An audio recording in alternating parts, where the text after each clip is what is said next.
मुझे खुद को ही खत्म कर लेना बेस्ट है मेरे लिए, क्योंकि जो मैं पैसे कमा रहा हूँ उसी से मैं अपने दुश्मन को बलवान बना रहा हूँ। वही पैसे मुझे ही बर्बाद करने के लिए यूज है, और ये साइकिल बढ़ता ही रहेगा, है ना। मेरे ही टैक्सेस के पैसे से ये कोर्ट, ये पुलिस सिस्टम मुझे और मेरी फैमिली को और बाकी लोगों को भी हैरास करेगा, जो अच्छे लोग हैं। तो जो सप्लाई है वैल्यू का, उसी को खत्म कर देना चाहिए। और anyway they anyway gave me a suggestion क्या they told me to commit suicide, and I think they are right, that's the right solution what they have suggested me. So I am gonna take my life now. Also मेरी कुछ आखिरी इच्छाएं भी बताना चाहूंगा मैं। तो मेरी कुछ आखिरी इच्छाएं जो हैं ये हैं, ज्यादा मुझे उम्मीद तो नहीं है, लेकिन अभी भी मैं अपनी वाइफ को बोलूंगा कि उसमें तो कोई वैल्यू नहीं है, मेरी वाइफ में खुद। तो मेरे बच्चे को क्या ही बड़ा करेगी वैल्यू के साथ, मेरे पेरेंट्स को मेरा बच्चा दे दे, वो उसको बेटर वैल्यू के साथ बड़ा करेंगे। और I think she should have done it with me, she should have given the child to me, but मुझे बच्चे से अलग रख के दुख पहुंचाने के लिए उसने किया है, जबकि उसे भी पता है वो बच्चे को रेज करने में अक्षम है। खुद ही बोली कि मैं बच्चे के पाल परवरिश के लिए पैसे भी नहीं है अगर तुम्हारे पास, तो हमें दे दो बच्चा, मेरा आखिरी अंश है, मेरे माँ बाप को दे दो, वो बहुत नाजों से पालेंगे उसे। और मेरा भाई एक बहुत अच्छा आदमी है, वो भी पालेगा उसे, बट मुझे ज्यादा उम्मीद नहीं है इसकी। दूसरा है, और मैं अपने माँ बाप और भाई को बोलूंगा कि बिना किसी कैमरे के मेरी पत्नी या उसकी माँ या उसके किसी भी फैमिली मेंबर से बिना कैमरा पब्लिक प्लेस के ना मिले। आप पर रेप केस भी लगाया जा सकता है, कोई भी केस लगाया जा सकता है। तो बहुत ध्यान से अगर किसी भी बात के लिए मिलें तो पब्लिक प्लेस पे मिलें, बाकी और औरतें होनी चाहिए हमारी तरफ से जो टेस्टिफाई कर सके कि कुछ गलत नहीं हुआ है, कैमरा होना चाहिए तभी मिले। दूसरा कि मेरी मेरे मरे हुए शरीर के आसपास मेरी पत्नी या उसका परिवार की तरफ से कोई नहीं आना चाहिए। तीसरा, मेरा अस्थि विसर्जन तब तक नहीं होना चाहिए जब तक मेरे हरासर्स को पनिशमेंट नहीं मिलता है, तो मेरा अस्थि विसर्जन ना हो। अगर इतने सारी चीजें, एविडेंस और सब कुछ होने के बाद भी अगर कोर्ट, ये जज और मेरे बाकी के हरासर्स को पनिशमेंट नहीं देती है और बरी कर देती है, तो मेरा जो अस्थि है वहीं कोर्ट के बाहर किसी गटर में बहा देना चाहिए, ताकि मैं ये जान जाऊं हमेशा हमेशा के लिए, मैं ये अपना लेसन सीखता रहूं कि इस देश में क्या वैल्यू है एक लाइफ की। तो ये एक है। और जुडिशियरी से मेरी एक दरख्वास्त है कि मेरे माँ बाप और भाई को इन फॉल्स केसेस में और हरास नहीं किया जाए, इसे खारिज किया जाए। और मेरे हरासर्स को और इस करप्ट जज को, और ये माधव का भी इन्वेस्टिगेशन होना चाहिए, है ना, ये भी लाखों रुपए कमाता है, तो जरूर पकड़ा पकड़ा जाएगा। बेसिक से कोई इन्वेस्टिगेशन करेगा तो कोई ना माधव पकड़ा जाएगा, उसके पास प्रॉपर्टीज होंगी, पैसा होगा, जज के पास प्रॉपर्टी पैसा होगा।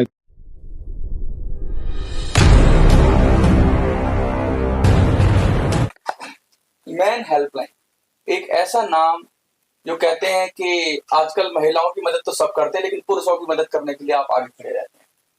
लगातार घटनाएं हो रही हैं देश के अंदर, और ऐसी घटनाएं हो रही हैं, भीभत्स घटनाएं हो रही हैं जिनको बस सुना नहीं जा सकता। हाल फिलहाल की करंट ही एक घटना है जिसमें एक व्यक्ति ने अपनी जान दे दी, प्रताड़ित होकर, पत्नी से प्रताड़ित होकर, ससुराल वालों से प्रताड़ित होकर, कहते हैं कि सिस्टम से प्रताड़ित होकर।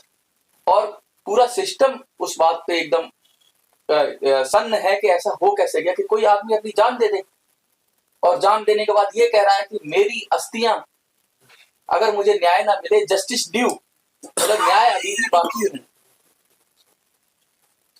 क्या लगता है, कभी कभी तो हृदय कांप जाता है। सबसे पहले आपका परिचय, आपकी संस्था का नाम वैसे तो मैंने बताया, लेकिन आप एक बार बता दीजिए, और फिर क्या घटना है थोड़ा सा बताइए कि हुआ क्या, आखिर ये घटना हुई क्या, क्योंकि आपको ज्यादा जानकारी है। मैं कुमार रतन हूं और मैं फाउंडर हूं मैन हेल्पलाइन का। देखिए, अभी इंडिया में एक व्यवस्था है ऐसा, जब तक कि आप कोई दुर्घटना नहीं होती है तब तक कि सरकार कोई एक्शन नहीं लेती है। कहने का मतलब है कि कोई प्रोएक्टिव अप्रोच वाली जो बात है वो नहीं है। अतुल के मतलब इसको मैं आत्महत्या नहीं कहूँगा, इसको मैं कहूँगा सिस्टमेटिक वे में इसका कत्ल किया गया है। चाहे वो लीगल बायस के थ्रू हुआ हो, या इसके साथ दुर्व्यवहार किया गया हो कानून के द्वारा, या फिर चाहे इसका कानून का मिसयूज करते हुए इसकी पत्नी ने इसके साथ दुर्व्यवहार किया, कुछ भी रहा हो, लेकिन अल्टीमेटली जो है इस बंदे की आत्महत्या इसको तो नहीं बोल सकते, इसको हम कत्ल ही कह सकते हैं। तो अगर हमारे पास कुछ प्रोएक्टिव मेजर हुआ होता है जिसमें कि हम पुरुषों को भी हेल्प प्रोवाइड कर सके होते, या उनकी बात भी सुनने का प्रोविजनिंग रखे होते, तो आज शायद ये दिन नहीं देखना पड़ता। और आपको एक चीज सच्चाई बता देता हूँ कि हर तीसरा व्यक्ति जो भी मैट्रिमोनियल डिस्प्यूट में है, तीसरा व्यक्ति सुसाइड के चांसेस ज्यादा रहते हैं। एनसीआरबी के आंकड़े के अकॉर्डिंग आप देखिएगा तो 1,20,000 के आसपास जो है, सॉरी 2 लाख के आसपास जो है सुसाइड हर साल दर्ज हो रहा है। 2022 का, बहुत बड़ी बात हाँ, कह रहे हैं। 2022 का मैं बता रहा हूँ आंकड़ा 2 लाख से ज्यादा का था, जिसमें कि अगर हम इसको दूसरे जेंडर मतलब महिलाओं से अगर हम कंपैरिजन करें तो उसके डबल था बिल्कुल पुरुषों का लेकिन सुसाइड। उसमें बहुत सारे कॉज रहे होंगे, किसान भी हैं उसके अंदर, बहुत सारी चीजें हाँ, पुरुषों का। अब मैं शादीशुदा और जो विवाद के कारण फैमिली डिस्प्यूट में जो थे तकरीबन 40,000 लोग थे। बहुत बड़ी बात है। 40,000 लोगों ने सुसाइड किया, जबकि महिलाओं का आंकड़ा यहाँ भी वो आधे में। अब देखिए अतुल के केस ने, अतुल के मतलब इस हत्या में इसने जो भी जो नोट बना के दिया है वो बहुत ही आँख खोलने वाला है लोगों के लिए। उसने सारी चीजों को बिल्कुल रख दिया सामने खोल करके कि कैसे उसके साथ जुडिशरी में उसके साथ गलत हुआ, कैसे पुलिस ने गलत किया, कैसे उससे जुड़े लोगों ने उसके साथ गलत किया, कितना उसको हरासमेंट किया जा सकता था। 9 केस, 120 डेट्स उसको पड़ रहे हैं 2 साल में। पत्नी फास्ट ट्रैक ऑर्डर लेके आती है बट वो पार्टिसिपेट नहीं कर रही है, उसके परिवार वाले पार्टिसिपेट नहीं कर रहे हैं, जाकर के आप फास्ट ट्रैक ऑर्डर लेके आ जा रहे हैं और ट्रायल में आप जा नहीं रहे। 40 बार इसको बेंगलुरु से जाना पड़ा, यूपी जौनपुर, और उसके पेरेंट्स को बिहार जाना पड़ा मोर देन 40 टाइम्स। आप समझ सकते हैं बेंगलोर से दिल्ली जाने का अगर नॉर्मली फ्लाइट लेके जाएगा 10,000 रुपए खर्च होंगे आने जाने का, एवरेज बता रहा हूँ। 40 बार गया हुआ था। आप समझिए कि उसको छुट्टियां कितनी मिलती होंगी, उसको अपने केस का एविडेंस भी इकट्ठा करना पड़ता होगा, केस की बाकी चीजें भी निकालनी पड़ती होंगी। आप समझ रहे हैं, ये एक अतुल की स्टोरी नहीं है, ये जितने भी पुरुष केस लड़ रहे हैं उन सब की स्टोरी है। सभी के ऊपर 4-4, 6-6 केस है। किसी को बच्चे का एक्सेस नहीं दिया जा रहा है, कोर्ट बोलती है कि भैया पैसे दे तभी मैं तुम्हें ऑर्डर दूंगा। Where is the best interest principle? देखो इसके ऊपर तो ज्यादातर बेस्ट रहेगा कि आप प्रदीप सर ही बताएं इसके ऊपर लीगल एंगल से। मैं एक एक्टिविस्ट के एंगल से मैं ये कहूंगा कि यहाँ पर कंप्लीट फेल्यूर है जुडिशरी का बायसनेस यहाँ पे साफ दिख रहा है। आप जाइए मेंटेनेंस मैटर में कोर्ट जाइए, आपको लगेगा कि जो हस्बैंड मतलब जो महिला है जिसने केस फाइल किया है मेंटेनेंस का, कोर्ट आपको लगेगा उसका पेरेंट्स बन करके बिल्कुल बात कर रहा है आपसे। मतलब एक तरफा कोर्ट का रवैया होता है, बिल्कुल एक तरफा रवैया होता है। अपराधी मान ही लिया जाता है कि आदतन आप तो अपराधी हो। अपराधी तो है ही है, वो हर चीज में अपराधी है। आप किसी, लेकिन फैमिली कोर्ट का कुछ ज्यादा ही कहानी है। आप डोमेस्टिक वायलेंस केस में चले जाइए, मेंटेनेंस केस में चले जाइए, कस्टडी केस में चले जाइए, आपकी सुनवाई ही नहीं होगी। Literally will feel that you are discarded, you are second class citizen, you don't have even a human rights for अच्छा, me। ये जो इतनी विभत्स घटना हो गई, इसमें वीडियोस भी रिलीज हो रहा है, पूरे यूट्यूब पर सब जगह वो चीज इस पर डिस्कशन हो रहा है। क्या लगता है कि ये जब ऐसा डाउरी वाला जो एक्ट है जो 498 शायद बोलते हैं आप लोग, उसके अंदर भी अब तो खैर बीएनएस आ गया तो चेंज हो गया, उसके अंदर भी बहुत सारी चीजें थी, प्रॉब्लम थी। सुप्रीम कोर्ट ने भी कहा कि भाई इस तरह से आप पूरे परिवार को उठाकर पूरे परिवार को प्रताड़ित करना ठीक नहीं है। तो ऑलरेडी बातें तो हो रही थी इसके। देखिए मैं बताता हूँ, शुरू से ही जब से ये 498 का एक्ट आया था, अरनेश कुमार में ऑर्डर गाइडलाइन इशू करना पड़ा। क्यों इशू करना पड़ा? 2-2 साल के बच्चों को जाकर के वो बोलते थे कि मुझे प्रताड़ित करता है, 3-3 साल के बच्चों को महिलाएं बोलती थी प्रताड़ित करता है। दूर के रिश्तेदारों को पकड़, है ना, दूर के रिश्तेदार तो छोड़ दिए, वो तो छोड़ दीजिए, जब 3 साल के बच्चे को आप एलिगेशन लगा रहे हैं कि ये प्रताड़ित करता है, ये बहुत बड़ी बात होगी। 3 साल के बच्चे को समझ भी है। अभी एक मेरे जानने वाले, उनकी माँ जिनसे चला नहीं जाता, मेडिकली अनफिट है, तो उनको भी कोर्ट ने बुला लिया कि वो प्रताड़ित करती है, जबकि वो उठ नहीं सकती थी बिस्तर से, तो उनको फिर व्हील चेयर वगैरह पे ले जाया गया, तो फिर जज ने उनको छूट दी। हाँ, तो ऐसा भी हो रहा है क्या? हाँ, और इन सब में देखिएगा इन्वेस्टिगेशन एजेंसी जो है ना, जस्ट वो क्या कर रही है, लिख रही है और केस फॉरवर्ड कर रही है। They are not putting any effort for the fair investigation. क्या लग रहा है कि सेंसिटिव नहीं है सिस्टम पुरुषों के प्रति? सिस्टम भी इनसेंसिटिव है, लॉ मेकर जो हमारे कानून निर्माता हैं वो तो कम्प्लीटली इग्नोरेंट है। आप उनसे मिलेगा तो वो सीधा बोलेंगे मैंने महिलाओं के लिए कर दिया, वो कर दिया। और आप पुरुष की बात करेंगे हम लोग मिलते रहते हैं, हाँ, तो वो आपको बोलेंगे चलो भैया भागो यहाँ से, हाँ, पुरुष लिटरली तो they will talk like you कि भागो यहाँ से, ऐसे बात करते हैं वो। लोग तो कहते हैं कि मर्द को दर्द नहीं होता, आप क्या कहते हो? देखिए, ये इसको मैं ये कहूंगा कि अ, एक मिथ है ये। मिथ है। आपको जब आप बचपन से बड़े होते हैं ना, तो आपको क्या बोला जाता है, एक चीज सिखाया जाता है, बीइंग ए मैन। आपको बोला जाता है कि बेटा स्ट्रांग रहो और तुम्हें बहुत अच्छा करना है। अच्छा क्यों करना है? तो तुम अच्छा काम करोगे, अच्छा करियर मिलेगा तुम्हारा। जब वो अच्छा हो जाएगा तो भैया तुम्हारे अच्छे घर में शादी हो जाएगी। उसको डे वन से पैदा लेती उसको बता दिया जाता है तुम्हें शादी करना है और तुम्हें तुम्हें निर्वाह करना है, परिवार का पालन करना। राइट। लेकिन क्या किसी बच्ची को कोई सिखाता है कि तुम्हारा क्या है रोल एंड रिस्पॉन्सिबिलिटी? कोर्ट में आप जाइए, आपको मेंटेनेंस देना है, ठीक है, बहुत अच्छी बात है, मेंटेनेंस दे दिया। पत्नी से कभी पूछा जाता है तुम्हारा क्या रोल है? यू आर गेटिंग 40,000, 50,000, 5,000 रुपी। कोई 1-1 करोड़ मांग रहा है, कोई 10-10 करोड़ मांग रहा है। इस केस में 1 करोड़ मांगा जा रहा था। क्या रोल कभी कोर्ट ने पूछा कि तुम्हारा क्या रोल रहेगा इस फैमिली के लिए जिससे तुम 1 करोड़ ले रहे हो? ठीक है, तुम्हारा अधिकार बनता है, बट क्या तुम्हारा कोई रिस्पॉन्सिबिलिटी नहीं है? रिस्पॉन्सिबिलिटी की बातें कब होंगी? सिर्फ मेन ही रिस्पॉन्सिबल है, महिला क्यों नहीं है? हाँ। इसके ऊपर कभी क्यों नहीं चर्चा होती है? अच्छा, बट यहाँ पे एक चीज और, मैं आपको इंटरप्ट कर रहा हाँ, कोई हूँ। बात देखिए, यहाँ पे जो मीडिया प्रोपोगेट करती है, this is all being propagated through some women centric people. वो प्रोपोगेट कराना चाहते हैं कुछ और मीडिया उसे फंस करके प्रोपोगेट कर जाती है। बट महिलावादी क्या देते हैं लोग? हाँ, महिलावादी है, वुमेन सेंट्रिक जो है, they are all feminist people. Feminist. Yes, they are none other than feminist. तो महिलावादी होना क्या गलत है? क्योंकि महिलाओं के हक और अधिकार की बात। मैंने कभी ये बोला ही नहीं कि आप गलत हो, लेकिन द टॉक्सिसिटी दे इन्वॉल्व, जो उसमें जो उग्रता जो भरा हुआ है, वो आपके पारिवारिक संस्था को आज के डेट में खत्म कर चुका है। ज्वाइंट फैमिली में कोई नहीं रहना चाहता। मेरी बीवी है, पंगा लेती है, लड़ाई करती है, मेरा भाई बोलेगा भाई तेरे साथ नहीं रहूंगा, मैं तुम्हारे केस का शिकार नहीं बनूंगा। तो आज तो पारिवारिक संस्था बिल्कुल टूट चुका है।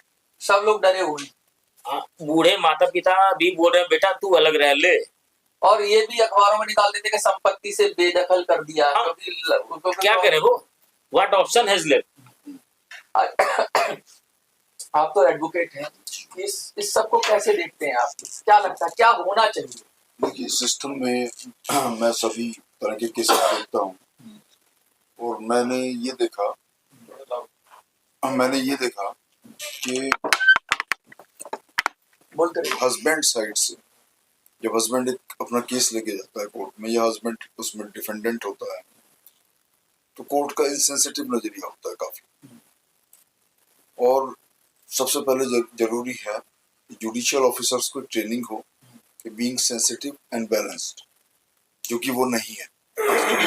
जज पे आरोप लगा है बहुत बहुत कि जज ने जिस तरह से बात की अभी अतुल वाले केस पे, अतुल वाले केस कि जज के उसने खुद ही बोला है कि भाई जज ने मुझे ऐसे डील किया। उसने एक्चुअली वहां पे सुसाइड की बात हुई थी। हाँ। तो उसकी पत्नी बोलती है, हाँ। अतुल की पत्नी बोलती है कि तुम मर क्यों नहीं जाते हो, सुसाइड क्यों नहीं कर लेते हो, यहाँ कोर्ट में क्या कर रहे हो? हाँ। जज वहां हंसती है, मतलब ये हंस रही है, वो थोड़ा सा भी ये नहीं सेंसिटिविटी दिखा रही है। हाँ। This is a very serious matter. वो वैसे ही परेशान है और इस कहीं तरह की बात को कोर्ट में बोला भी नहीं जा सकता। कोर्ट को स्कोर्ड करना चाहिए, डांटना चाहिए था कि आप कैसे बोल रहे हैं। संज्ञान भी लेना चाहिए। लेकिन इसका मतलब संज्ञान का था प्रावधान क्या? वो जज भी उसको एंजॉय कर रहे थे, उसके साथ जो अत्याचार हो रहा है। इनसेंसिटिविटी है, हाँ। एम्पैथी नहीं है। एम्पैथी हाँ। उसके प्रति वो नहीं है, सद्भावना नहीं है। हाँ, बायस्ड एक अप्रोच हो। क्या लगता है क्या होना चाहिए? इमीडिएट क्या होना चाहिए जिससे ये कम से कम रुके? इमीडिएट रिलीफ क्या मिले पुरुषों को? देखिए, इमीडिएट रिलीफ जो है, कमेटी। हाँ, इमीडिएट रिलीफ पे अभी हम बात कर रहे थे। हाँ। एक फैमिली वेलफेयर कमेटी का फॉर्मेशन होना चाहिए, जो जिसकी बात उठी भी थी। और क्योंकि जुडिशरी ने खुद अपने लेवल पर फैमिली वेलफेयर कमेटी को बनाया था, तो कॉन्स्टिट्यूशनल बेंच ने इसको जुडिशियल एक्टिविटी कहते हुए उस ऑर्डर को निरस्त कर दिया था। 2017 की बात। 2017 की बात है। अब है क्या कि वुमेन सेंट्रिक तो कमेटी है, मैन सेंट्रिक नहीं। लेकिन हम कुछ और कहते हैं, जेंडर बायस ना हो के जेंडर न्यूट्रल कमेटीज होनी चाहिए, जो एक पूरे सिनेरियो को एक परिवार की भांति देखें और फिर उनके बीच में बातचीत करा के उन चीज़ों को समझ के एक न्यूट्रल सॉल्यूशन है चीज़ों का, तो ज़्यादा रेट बढ़ेगा रीयूनियन का और डिवोर्स वगैरह कम होगा। ये जो आत्महत्या की घटनाएं हो रही हैं हस्बैंड के साथ, ये अपने आप कम हो जाएंगी। लेकिन वो मतलब उसका परिवार को बचाने पे जोर होना चाहिए, ना कि तोड़ने पे। न कि तोड़ने पर। देखिए, और दूसरा एक जरूरी है कि अप्रोच ये नहीं होनी चाहिए कि जिसमें सिर्फ हस्बैंड को के प्रति प्रेजुडिस हो जाए और यही मान के चलें कि सारी जिम्मेदारी इसी की है। कई केसेस में मेरे साथ ये हुआ है कि मेरी फीमेल क्लाइंट्स मेरे से नाराज हो गई मैट्रिमोनियल केस में, क्योंकि मैंने कहा कि जो आप डिमांड्स कर रही वो अनरियलिस्टिक है। दिस हाईली अनरियलिस्टिक, मैं इसको सपोर्ट नहीं कर सकता, मैं कोर्ट में नहीं कर सकता, तो फाइल मेरे पास से चली गई। And I was happy. नहीं, आपने तो अपना बिजनेस लॉस किया। कोई बात लोग तो और ज्यादा बढ़ा के कहते हैं। आजकल तो एडवोकेट ऐसा कहते हैं कि भाई ये कम, ऐसी प्रैक्टिसेस तो बहुत कम देखने को मिलती है कि अपना क्लाइंट खो दिया। नहीं, वो ऐसा नहीं हो सकता कि कोई लेडी एक हस्बैंड को मतलब ये समझे कि तो पैसा कमाने की ये तो नैतिक जिम्मेवारी है। नैतिक जिम्मेदारी, और एडवोकेट की एक नैतिक जिम्मेदारी जरूर बनती है। आपसे अगर मैं पूछना चाहूँ, आप एक एक्टिविस्ट हैं, जी आप इस पूरे सिनारियो को कैसे देखते हैं? क्या लगता है आपको? मेरा नाम विपिन एड्रियन मजूर है। मैं एक प्राउड मेंस राइट एक्टिविस्ट हूँ और आगे भी रहूंगा। It's absolutely shame we as a taxpayer, मैं ये नहीं बोलूंगा majority of the man, of course we are earning household income और apart from other practices as well, हम मैक्सिमम टैक्स देते हैं। तो हम उम्मीद भी करते हैं जुडिशरी से, एक सिस्टम से, एक हमारी एक ऐसी सिविक सोसाइटी हो जो एक हायर लेवल पे इस पर्टिकुलर चीज को एम्फेसाइज भी करे कि हम जो टैक्स पेयर और हमारी जो भी टैक्स जो हायर पोजीशन में बैठे हुए हैं वो उस चीज को उसी एम्पैथी से देखे, नजरिए को बायलैटरल टर्म्स में दोनों पक्षों के समानता की बात। एग्जैक्टली। एंड जब ये चीज होती है इट हर्ट्स, बहुत बुरी तरह लगता है। जिस पे बीतती है वही जाता है। एग्जैक्टली सिमिलर स्टोरी, मैं उनका नाम एग्जैक्टली नहीं कह पाऊंगा, जब ये ऑपोजिट जेंडर के साथ होता है। तो अभी रिसेंटली किसी पायलट के साथ हुआ था, मैं उसका नाम अभी याद नहीं आ पा रहा है मेरे को। तो ऑन द वेरी मोमेंट उसका बॉयफ्रेंड को अरेस्ट कर लिया गया था। It was a very easy platform for them because उन्होंने इस पर्टिकुलर प्रैक्टिस को इस तरह बना रखा है, they are used to it, और इस पर्टिकुलर चीज पे हमारे सिस्टम का कोई अटेंशन नहीं जाता, which is absolutely symbolic thing. On the other aspect, जब मैं जज का रवैया देखता हूँ, मिस रीटा जो जज ऑनरेबल, वो बहुत ही ऑनरेबल और बहुत ही रिस्पेक्टेड पोजीशन पे है। And in spite she being such an honourable and respected position, which as a citizen of India जो हम कहते हैं जज की कुर्सी, शी इज अ न्यायमूर्ति, है ना। तो फिर उस पर्टिकुलर वे में जब वो इस चीज को एंजॉय करती है, राधा की वो इस पर्टिकुलर चीज को एम्फसाइज करे, हाँ, कि देखिए कि मैटर कितना वर्स है। एक जैसे मैंने बोला, एक सिविक सोसाइटी ना इतनी मतलब मैच्योर होनी चाहिए, और उस पोजीशन में बैठने वालों को तो डेफिनेटली होना चाहिए। और इस पर्टिकुलर चीज तो को ये आम आदमी का भी है कि कोई सुसाइड करने की बात कर रहा है तो वहां पे उसको कंसोल करना है, उसको सेंसिटिवली लेना हमारी है ना। वीडियो में भी ऐसा कहता है ना, तो हम कहते हैं ये चीज गलत है, उसी समय काउंटर करना चाहिए। हाँ, एंड ये चीज वो तो जज है। हम लोग कहते हैं, अगर हमारे कई लोग बोलते हैं हमसे बाइट करके कि मैं अब आत्महत्या कर लूंगा अगर मेरी मांग नहीं मानी गई, तो हमने कहा हम इस बात को कहीं कतई सपोर्ट नहीं करते, हम उस समय उसको काटते हैं। तो ये एक जज जो कहते हैं कि इतना बड़ा, जिसे कहते हैं न्याय देने की बात होती है, न्याय तो क्या देंगे वो, अगर वो हंस रहे हैं या फिर वो उसका मजाक बना रहे हैं तो उसके दिल पे क्या बीतेगी? उसको तो ऐसे ही लगेगा कि ये तो मेरे साथ देगा ही नहीं। तभी उन्होंने कहा कि गटर में मेरी अस्थियां बहा दी। एग्जैक्टली, हाँ। और यही पर्टिकुलर रीजन है कि उसने अपने जो सुसाइड नोट या फिर वर्बली भी उसने ये चीज डिस्क्राइब किया कि तुम्हारी एटीएम सप्लाई खत्म। उनका सब्जेक्ट ही यही था कि भाई पैसे, मेरे पैसे से ही तुम्हारी पार्टी खत्म, तुम्हारी सप्लाईज खत्म। बदले में क्या रिस्पॉन्स आता है? तुम्हारी ancestral properties, which is the worst part. He committed suicide, मतलब मेरा जो ऑब्जर्वेशन है, with a very thoughtful process. he must have gone through very thoughtful process. He made 24 pages. ये आप क्या समझते हो, ये बलिदान है क्या? बलिदान नहीं है, ये बलिदान मतलब बलिदान नहीं, जैसे कहते हैं ना, जैसे देश के लिए कोई कुर्बान हो जाता है, इस बलिदान नहीं है ये। उसका मर्डर हुआ, क्यों उसका मर्डर हुआ है? उसके पास कोई ऑप्शन नहीं था। ऐसा थोड़ा ना कि मैं अगर 5 लाख कमा रहा हूँ, ठीक है, मेरा 5 लाख का खर्च ही है, फर्क वो नहीं पड़ता। फर्क ये पड़ता है भाई अब मैं करूं क्या? Helpless. There is no option left. आप एनजीओ के पास ही जा रहे हैं, हमारे पास है ही का, what we will provide you that basic legal guidance. आपका केस तो मैं नहीं ले लूंगा ना, आपका केस आप ही को लड़ना है। सही बात। अच्छा, मैं आपसे पूछना चाहता हूँ, आप तो भुक्तभोगी रहे, आपके साथ घटना हुई, सबसे पहले इन ब्रीफ छोटे कम शब्दों में कि क्या घटना हुई आपके साथ, कैसे आप प्रताड़ित हुए, और फिर आप इस केस के बारे में क्या कहें। नाम आप। मेरा नाम बब्बन है, एडवोकेट, और मैं भी इन सारे केसों से भुगता हुआ हूँ। एक्चुअल में इसमें होता ये है कि जब आपके अगेंस्ट जब आपकी वाइफ ही होती है तो आपके पास कोई ऑप्शन नहीं होता। सोसाइटी आपके ऑलरेडी अगेंस्ट आ चुकी होती है, आपको मान लिया जाता है कि आप क्रिमिनल हैं। सोसाइटी ने मान लिया, परिवार वाले तो ऑलरेडी टूट चुके होते हैं, क्योंकि परिवार वाले ऑलरेडी फेक केस लग चुके हैं, जबकि उनका कोई कहीं से कहीं तक उनका कोई लेना देना में कोई लेना देना कुछ होता ही नहीं। आप पर भी लग गया था। मुझ पे लगा था और मैं 15-20 दिन जेल में भी रह के आया हूँ। और वो भी कहाँ से ऑर्डर मिला ये समझिए, फैमिली कोर्ट ने ऑर्डर मेरी दिया। शादी केवल 7 दिन चली थी। हाँ, ऐसा भी मैंने मैटर सुनने में आ रहा है कि 7 दिन चलती है और 40 लाख 50 लाख की डिमांड हो जाती है। मतलब ये तो अभी देखिए इस चीज को अभी डिस्कस कर रहे थे, पहले इनका आप ले लीजिए। हाँ, उसके बाद मेरी अभी शादी वकील साहब बताते हैं आपको एक बहुत बढ़िया चीज। मेरी शादी 7 दिन चली, 7 दिन में डिमांड हुई 20 लाख की। ठीक है, 20 लाख तो मेरा पास, क्योंकि मैं इतना ज्यादा वो नहीं था। लेकिन मैं जो बात कर रहा हूँ अभी लॉ की, वुमेन के पास इतने सारे लॉज हैं, शायद 50+ जो मेरी नॉलेज में है। उसके बाद 30 तो बीएनएस में ही है। उसके बाद भी ये सारे लॉ इतने जो है सारे घटनाएं वो कम क्यों नहीं हो रही? फेलियर कहाँ पे है? जब इतने सारे लॉज आपने बना रखे हैं, उसके बाद भी अगर उनका रिजल्ट देखा जाए, उनका जो कन्विक्शन देखा जाए, वो है ही नहीं। 498 में अगर देखा जाए तो कन्विक्शन होता ही नहीं। डीबी का रिकॉर्ड जो है, डीबी का एनसीआर में काउंट ही नहीं करते आप। भाई क्यों नहीं करते? आप पूरे 6-7 साल एक आदमी को हरेस करते हो, उससे पैसा उड़ाते रहते हो, और उसका आपके पास रिकॉर्ड ही नहीं है। आप रिकॉर्ड रखते ही नहीं। अब दूसरी बात, अगर मैं कहूँ कि ये जो सारा सिस्टम बना रखा है, ये सिर्फ और सिर्फ पैसे के लिए, ब्लैकमेलिंग, सिर्फ एक ब्लैकमेलिंग। मतलब आप अगर आपने गलती से शादी कर ली तो सबसे बड़ा गुनाह तो आपका आज की डेट में यही है कि आपने शादी क्यों करी, और आप एक एटीएम मशीन बन गया, लाइफ टाइम स्वैप होते रहोगे। हाँ, ये एटीएम वाली बात कहूँ, जो उन्होंने भी कहा, तो उन्होंने कहा कि मैं एटीएम नहीं बनूंगा, मेरे पैसे से मेरे खिलाफ ही नहीं लड़ाई होगी, ये बात हुई। मैं आपसे पूछना चाहता हूँ कि ये जो जिस तरह से कानून बन रहे हैं, जिस तरीके से हो रखा है, इससे तो कहीं ऐसा तो नहीं कि शादी जैसी संस्था को तोड़ने की कोशिश हो रही है कि भाई शादी लोग करें ही ना, आगे शादी से इतना डर जाएं कि शादी ना करें और परिवार की कॉन्सेप्ट अल्टीमेट गोल यही है, ये व्यवस्था खत्म हो।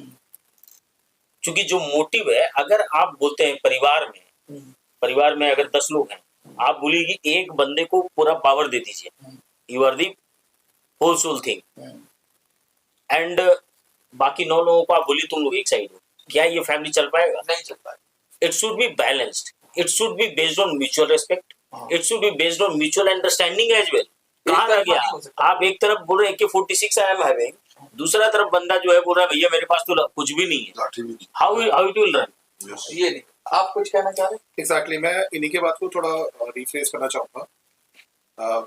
ये जो आपने बोला कि शादी वाला कल्चर एक तरह के टूट रहा है हमारे इंडियन सोसाइटी से, जो हमारे रिच कल्चर है हमारी इंडियन सोसाइटी है, अतुल सुभाष जी ने ये चीज प्रिसाइसली मेंशन किया था अपने नोट में भी कि woke ideologies they are definitely deteriorating our family structure, हमारा जो कल्चर, फैमिली ट्रेडिशन के खिलाफ काम हो रहा है। तो ये वोक आइडियोलॉजी उन्होंने हाईलाइट किया है बहुत अच्छे टर्म्स में। इसको इग्नोर एज अ सोसाइटी हमें नहीं करना चाहिए। अरे एक चीज आपको मैं लाइव दे रहा हूँ, बब्बन जी यहाँ बैठे हुए हैं, इनके ऊपर 98,000 रुपए को कब था पेमेंट करने का। सबसे पहली बात क्या थी कि इनको डेट ऑफ फाइलिंग से बनता है पेमेंट करने का, तो 90,000 जो भी 1 लाख रुपया मान लेते हैं वो था इनको देना, वो नहीं दे पा रहे थे क्योंकि इनके पास जॉब नहीं थी, जॉबलेस हो चुके थे ये। पहली बार इनको अरेस्ट वारंट फैमिली कोर्ट ने इशू कर दिया कि तुम्हें जेल का ऑर्डर कर दिया, ये भाई साहब जाके इसको बचाया। दूसरी बार ये नहीं गए, इनको जेल भेज दिया गया, जेल के गेट से भाई साहब बचा के लाए फिर वहां से। तीसरी बार जब हम में से किसी को कोई जानकारी नहीं मिल पाई, 15 दिन तक जेल में रह के आए, फिर भी उसके बाद भी कैसे उनको छुड़ना हुआ जब हम लोगों ने पेमेंट किया।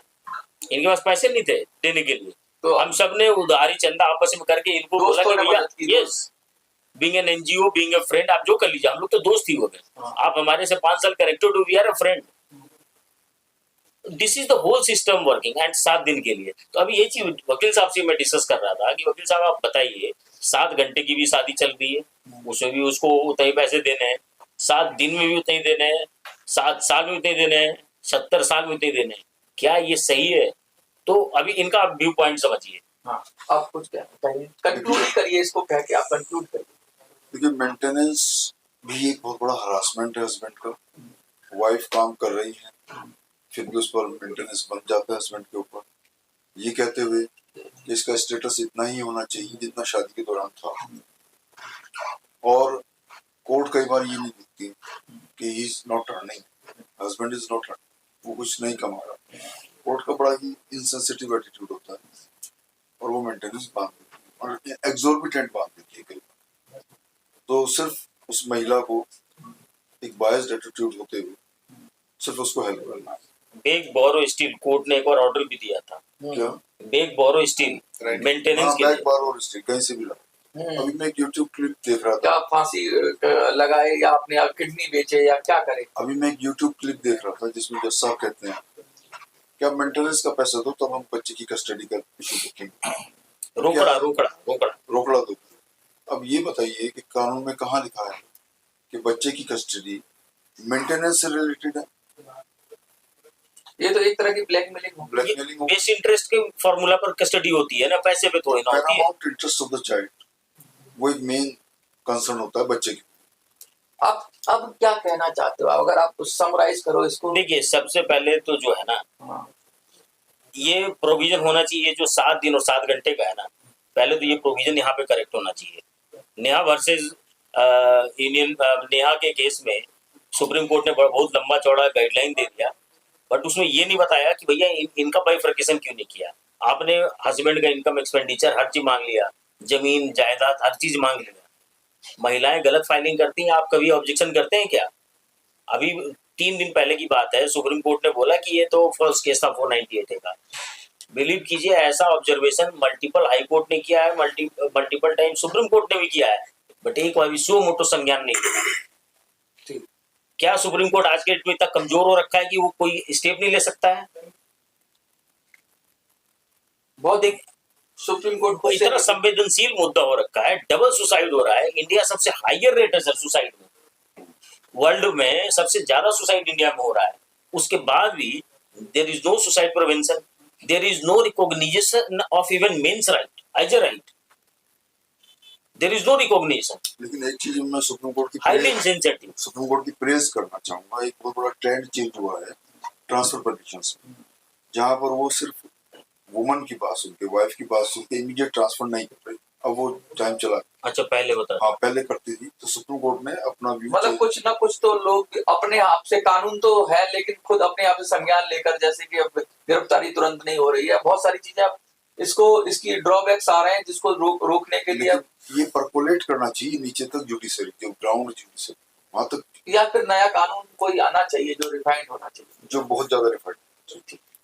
देखिए, सबसे जो इम्पोर्टेंट है, कुछ क्या है? हमारा जो डिमांड है, फिर फिनिश कर। हमारा जो डिमांड है, हमें जेंडर न्यूट्रल, जैसा कि सर ने बोला, जेंडर न्यूट्रल कमेटी चाहिए, वीमेन सेल नहीं चाहिए, जहां पे कि मेन वुमेन दोनों की बातें हो। चाहे वो रेप केस हो, वो भी वहां जाए, उसको देखा जाए कि ये झूठा है रेप केस है। हम 10 साल लिविंग में रहते हैं, 11वें साल में जाकर के बोल देते हैं मेरे साथ रेप हुआ। पहले तुम पैदा लेकर के अभी तक बच्चे ही थे क्या? 10 साल तक तुम्हारे साथ जो है फिजिकल कंसेंसुअल रिलेशनशिप रहा, उसके बाद भी तुम आकर के बात करते हो कि मेरे साथ रेप हुआ है। क्या तुम बच्चे दिमाग के हो क्या? आर यू स्टिल 10 साल तक रहते रहे और अचानक रेप हो जाता है। रेप हो गए, चाहे फैमिली डिस्प्यूट हो गए, जो कि हाईली सेंसिटिव है। मेन एंड वुमेन का रिलेशनशिप सोसाइटी के लिए हमेशा से सेंसिटिव है। Without main and women you can not imagine for a family और ए सोसाइटी एज वेल। महिलाओं का अलग रहेगा, पुरुषों का अलग रहेगा, आप सोसाइटी नहीं फॉर्म कर सकते। झगड़ा हो तो that relationship between main and women, that trust between main and women should be taken very sensitively, and government is ignoring this fact. आप कुछ कहना चाहें? अरे मेरा ये है कि जितने भी ये मैट्रिमोनियल केसेस होते हैं, इसमें सबसे पहले तो वही पैसे वाली बात हो जाती है कि भाई आप पैसे दो तो ये होगा। उसके बाद ये जो चलता है, सबसे पहले तो आदमी को स्वाइप करने के, हर महीने आप स्वाइप करते रहो और वाइफ को देते रहो। मेरा सिर्फ एक ही सवाल है, क्या आदमी ही कमा सकता है, औरत पैसा नहीं कमा सकती? शादी के बाद कहा जाता है कि हस्बैंड की पूरी जिम्मेदारी है वाइफ को मेंटेन करे। क्या वाइफ अपने आप को मेंटेन नहीं कर सकती? दूसरी बात, मैन आदमी को प्रेशराइज किया जाता है कि आप इसके लिए सारे खर्चे उठाओ। आप हम पे उसकी जिम्मेदारी तो डाल रहे हो, आप उसको क्या जिम्मेदारी देते हो कि एज ए वाइफ तुम्हारी क्या जिम्मेदारी है अपने ससुराल वालों के प्रति, या अपने पति या अपने देवर या अपनी सास के मतलब प्रति? सपोर्ट अधिकार की दिलवाओ, बात हो रही है, कर्तव्य की बात नहीं हो कर्तव्य की कुछ बात हो रही लिमिटेड है। टाइम हाँ, के क्या लिए आप होता है, सपोर्ट दिलवाओ ना। उसके बाद आप भी permanent एलिमनी जब दिलवा सारा कुछ हो जाता है, ठीक है ना, जो पिछले जो आदमी ड्रामा करता है 5-6 साल पैसा देता रहता है, उसके बाद भी जब आदमी बेगुनाह हो जाता है, फिर उस लड़की का क्या? उसके बाद भी क्या होता है? फिर भी जो मेंटेनेंस राइट है ये उसका। जो सुभाष जी वाले केस में हुआ है, आदमी क्या करता हो? सोसाइटी में गया, वहां भी नहीं सुनी, कोर्ट में गया, वहां भी नहीं एक तो सुनी। केस ऐसा था कि लड़की भाग जाती है अपने बॉयफ्रेंड के साथ और पूरी फैमिली को जेल हो जाती है, और बाद में पता लगता है कि वो अपनी कंसेंसस से गई थी और समाज ने उसे सम्मानित भी कर दिया। ऐसे 2 कई साल सारे तक जेल केसेस में रहा 2 बंदा, साल तक जेल उसको में रहा, और मार समाज के- उस मार के गए। लड़की को दुर्गा बनाकर और इस हाँ। तरह से उसको सम्मानित करते रहे, और हाँ। बाद में पता चला कि वो तो खुद ही भागी थी। तो मैं तो सुभाष जी वाले केस में तो यही कहूंगा कि वो बहुत ज्यादा परेशान थे, और ये जुडिशरी डेथ है।